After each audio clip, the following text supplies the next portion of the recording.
Europe 1, il est 6h05. Alors que le ministre de l'Intérieur a désigné jeudi la police judiciaire pour piloter la lutte contre la criminalité organisée, un rapport de police dresse un état vertigineux de la menace.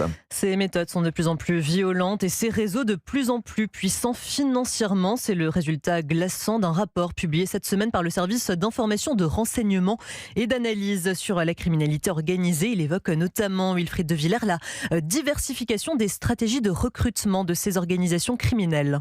Oui, en particulier concernant le recrutement de tueurs à gages de plus en plus jeunes, peu expérimentés, voire pas du tout, bien souvent de simples petites mains du trafic, comme cet adolescent de 14 ans interpellé par le RAID en novembre dernier après avoir ouvert le feu sur un autre délinquant et qui explique aux enquêteurs être au départ un simple vendeur de stupéfiants. Il y a aussi cet autre garçon, 14 ans, encore une fois recruté début 2025 sur la messagerie cryptée Signal, chargé de descendre, ce sont ses mots, descendre une cible pour 15 000 euros.